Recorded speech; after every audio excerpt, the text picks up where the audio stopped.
ka na ikay mawiwili. So mga par, matapos nga po magpadala ng motivation ng ating pambansang kamao Manny Pacquiao sa Korean contender na si Jun Kim, kung saan binigyan niya ito mga idol ng gloves at isang imahe na merong perma, kung saan tila tinapatan ito mga idol ng current WBA lightweight champion Gervonta Tank Davis. Ang naging motivasyon na binigay ni Pacman kay Kim, nagpadala din kasi mismo ng good luck na mensahe si Tank Davis kay Inoue para sa kanyang laban mamayang gabi, at tila kinatuwa naman ito mga idol ni Inoue dahil agad naman ito na-appreciate ang mensahe sa kanya ni Davis Boy. Kaya sigurado matinding bakbakan na mangyayari mamaya mga idol sa Japan.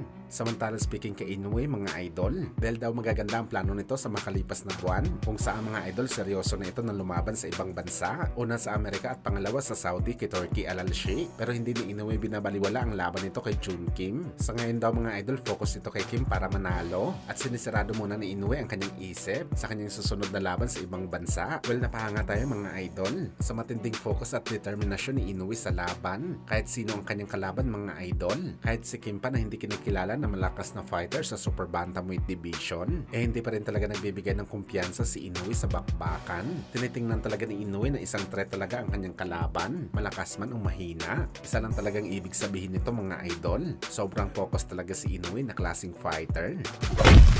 Sa kabilang banda naman mga idol, dahil nga viral ngayon sa social media ang Japanese monster na Uya Inoue, marami ang mga boxing fans mga boss ang binalikan at nag-share dati sa nangyari noong 2019 nung dumayo ang Team Inoue sa UK para sa laban nito kay Manny Rodriguez na dating IBF World Champion sa bantamweight. Bali sa tournament ito mga idol ng semifinals ng World Boxing Super Series, kung saan mga idol makikita natin sa footage na muntikan na sapakin ng isang tao si Shingo Inoue na noong katabi lamang ng kanyang anak ni Sina Uya Inoue. At ayon sa source natin mga idol, isa pala ito sa membro ng Team Rodriguez, at nangyari pala ito mga idol sa media workout ni Manny Rodriguez 3 araw bagong laban ito kay Inoue. Nanood pala mga idol ng media workout ng mag-amang Inoue, at syempre mga idol awkward naman ito para sa kampo ni Rodriguez dahil sa ibang bansa kasi mga idol walang silipan sa media workout, pero sa Japan meron at pwede, kaya kada Pinoy boxer ang kalaban ni Inoue mga idol, present palagi si Daddy Inoue. Tinitingnan talaga nito kung kamusta ang galawan ng kalaban sa media workout, kaya malamang mga idol napiko ng kampo ni Rodriguez na sinisilipan sila ng mga Hapones. Bagamat sa naging laban ni Inoue kay Stephen Fulton,